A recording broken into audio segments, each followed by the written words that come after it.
pada pagi hari di Amerika dan sore hari di Indonesia, kita akan bersama-sama merenungkan firman Tuhan dengan satu tema, tekad niat yang kuat mencari Tuhan.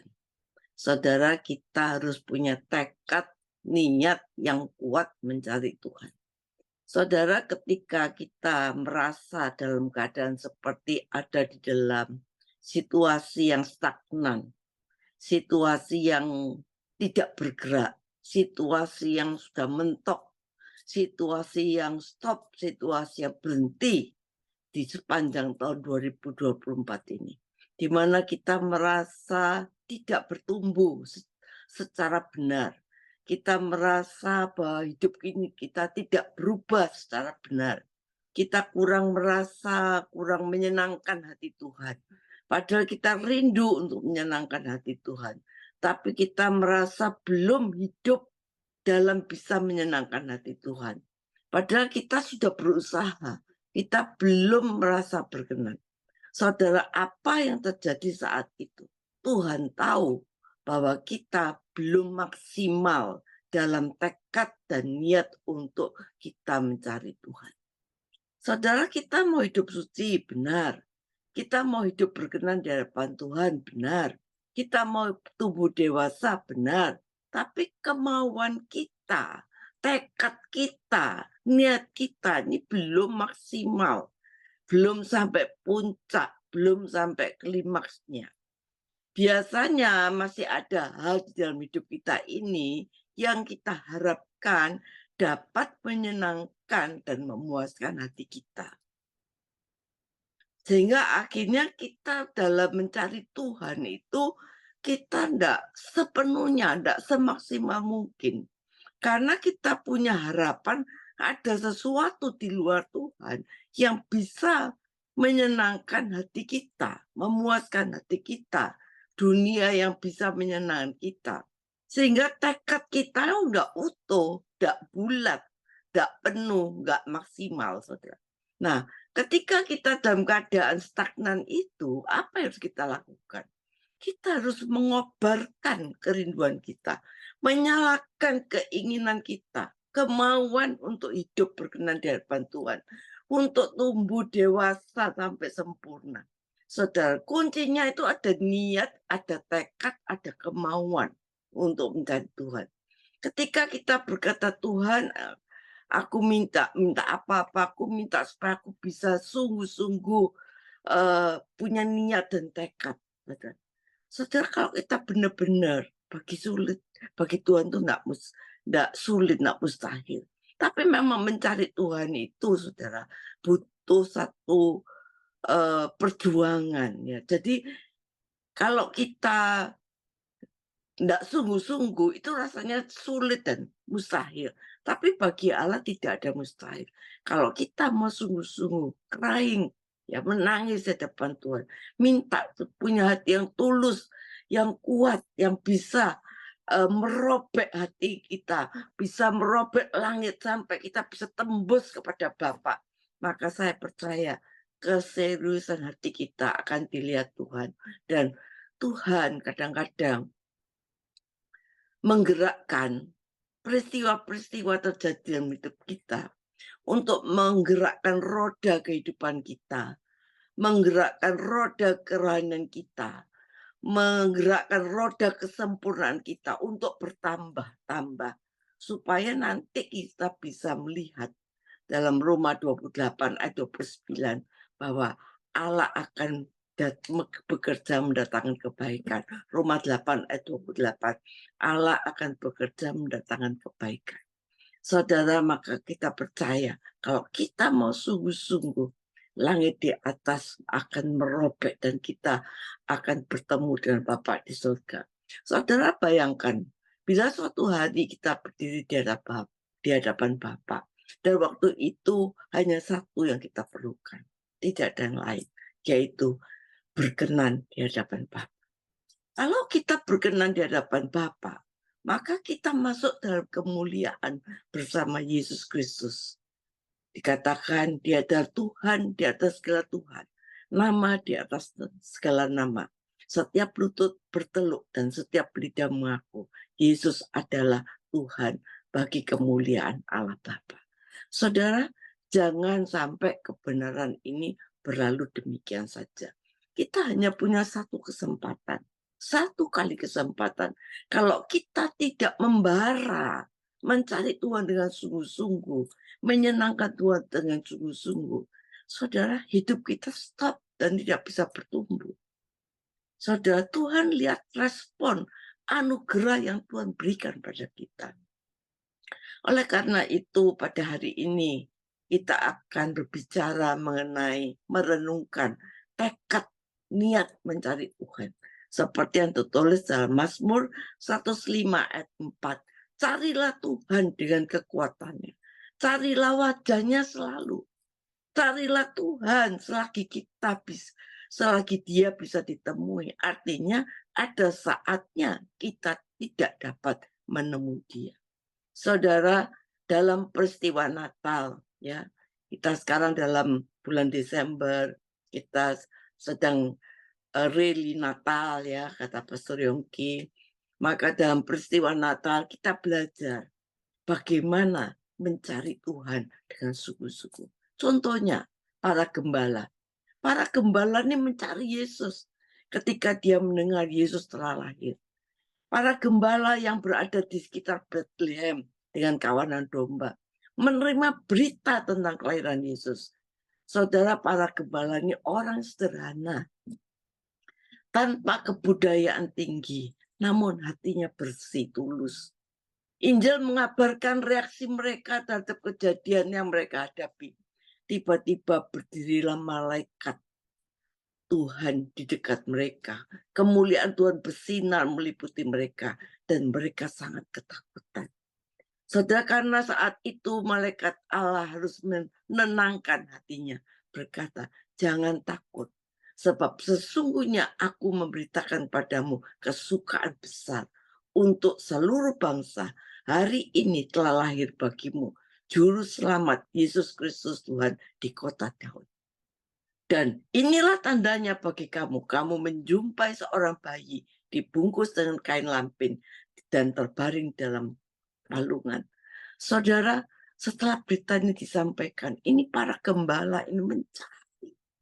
Sampai dia menemui bayi di dalam lampin itu. Setelah berita disampaikan, surga seakan-akan tidak menahan lagi kegembiraannya. Dia menjumpai seorang bayi yang dibungkus dengan kain lampin di dalam palungan. Saudara, dan Alkitab berkata, tiba-tiba tampaklah bersama-sama dengan malaikat itu. Sebesar bala tentara surga memuji Allah, katanya. Kemuliaan bagi Allah di tempat yang maha tinggi. Damai sejahtera di bumi di antara manusia yang berkenan kepadanya. Malaikat itu pergi meninggalkan mereka dengan di sekitarnya menjadi gelap lagi. Tetapi hati para gembala ini berkobar-kobar. Percayanya berkobar-kobar sampai dia sungguh-sungguh melihat apa yang terjadi. Saudara, yang kedua yang mencari Tuhan, 3 raja. Saudara, antara kunjungan para gembala yang mewakili orang-orang Yahudi dan kunjungan 3 raja dari sebelah timur yang mewakili orang-orang kafir.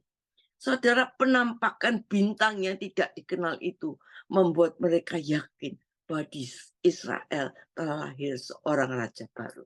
Mereka tanya, di mana dia raja orang Yahudi yang baru dilahirkan itu? Kami telah melihat bintangnya di timur dan kami datang untuk menyembah dia. Saudara, kita lihat bahwa 3 raja itu berusaha dengan tekad niat untuk mencari Tuhan. Saudara, mereka melalui bintang itu mereka ditunjukkan sampai mereka tujuannya sampai kepada dia ketemu dengan anak itu. Matius 2 ayat 11. Saudara, dia mengatakan dia masuk dalam rumah itu. Lalu apa dilakukan? Dia sujud menyembah.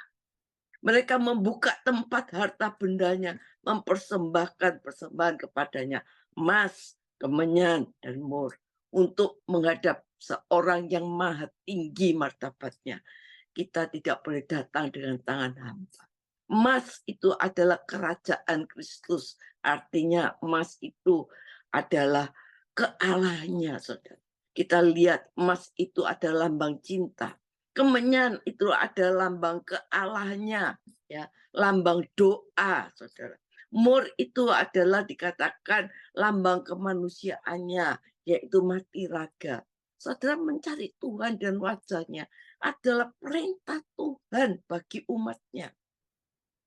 Supaya apa? Supaya kita memiliki pengenalan akan Allah. Kita bisa lebih dekat, kita bisa lebih akrab, kita lebih karib, dan kita bisa berjumpa dengan Tuhan.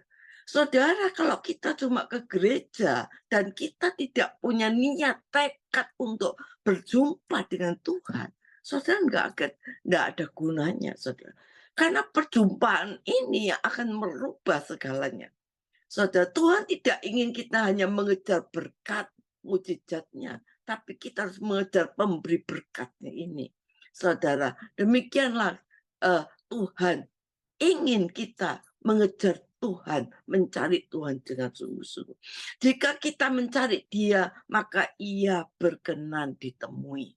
Jika kita meninggalkan Dia, maka dikatakan Ia akan membuang kita untuk selama-lamanya. 1 Tawarikh 28 ayat 9b. Tuhan menyediakan berkat bagi orang yang mencari Dia dengan sungguh-sungguh. Seperti kata penulis Amsal berkata, orang yang jahat tidak mengerti keadilan, tetapi orang yang mencari Tuhan mengerti segala sesuatu. Saudara, Daud pun mengatakan bahwa orang yang mencari Tuhan tidak kekurangan sesuatu yang baik, kata Daud. Orang yang mencari Tuhan tidak kekurangan sesuatu yang baik. Cari Tuhan melalui doa kita. Maka tidak ada lain selain harus kita meningkatkan keintiman dengan Tuhan melalui doa kita. Bukan doa yang berisikan segudang permintaan, tetapi doa yang disertai usaha keras, haus dan lapar untuk menjangkau hadirat Tuhan. Seperti Henokh yang begitu karib dengan Tuhan. Henokh belajar untuk selalu bergantung pada Tuhan, bukan menurut keinginannya, tetapi menurut kehendaknya. Saudara, ini saatnya bagi kita di dalam Natal ini untuk tidak sekedar kita tahu tentang firman Tuhan, tapi ayo kita mau mencari Tuhan sampai kita berjumpa dengan Tuhan. Bukan mencari pertolongannya saja, bukan mencari berkatnya saja, tapi memiliki kerinduan untuk mencari Tuhan, mengenal Dia secara pribadi, lebih daripada segala yang ada di dunia ini. Raja Daud mengajak setiap kita untuk punya tekad mencari Tuhan dengan kekuatan serta wajahnya. Sebuah ajakan yang sangat memukau dari seorang raja yang terus dikenang selama ribuan tahun. Tepatnya sudah lebih dari 3.000 tahun. Saudara, kalau kita menyimak kehidupan Daud, kita menemukan bahwa dia adalah seorang yang sangat sederhana, tetapi memiliki hati yang selalu punya tekad, niat untuk haus mencari Tuhan. Dari kandang domba, dari padang gembala, Tuhan mengangkat kehidupan Daud menjadi seorang yang sangat terhormat. Ia menjadi pemimpin puncak yang dimiliki otoritas tertinggi dalam masa hidup. Dari pengalaman pribadinya, Raja Daud menyatakan bahwa yang paling penting dalam hidup kita adalah mencari Tuhan. Dia sudah membuktikan kesetiaan Tuhan di sepanjang hidupnya, sehingga di akhir hidupnya Raja Daud bersumpah, demi Tuhan yang hidup, yang telah melepaskan nyawaku dari segala kesesakan. 1 Raja 1 ayat 29. Yang menjadi pertanyaan bagi kita adalah bagaimana cara kita mencari Tuhan dan kekuatannya. Bagaimana cara kita mencari Tuhan? Saudara, yang pertama, ingatlah perbuatan ajaib yang dilakukannya. 1 Tawarikh 16 ayat 20. 12. Hal pertama yang dapat kita lakukan dalam mencari Tuhan adalah merenungkan perbuatan-perbuatannya dalam hidup kita. Ada banyak perbuatan baik yang telah kita alami bersama Tuhan di sepanjang hidup kita. Sehingga rasanya tidak sulit bagi kita untuk kita mengingat. Bahkan Raja Daud seringkali ketika mengalami masalah yang sulit, dia harus memotivasi dirinya untuk mengingat kebaikan Tuhan. Raja Daud berkata kepada jiwanya, "Janganlah lupa akan segala kebaikan." Apa sajakah perbuatan baik Tuhan dalam hidup kita? Dia mengampuni kita, dia menyembuhkan kita, ya. Kita dapat mencari Tuhan, mengingat Tuhan dengan segala perbuatan baik yang sudah dilakukan. Yang kedua, bernyanyilah bagi Tuhan. 1 Tawarikh 16:23. Nyanyian pujian kita pada Tuhan akan menarik hadirat Tuhan turun di dalam hidup kita sehingga kita bisa berjumpa dengan Tuhan. Ketika kita menyanyikan nyanyian pujian pada Tuhan, kekuatan Tuhan dinyatakan dalam hidup kita.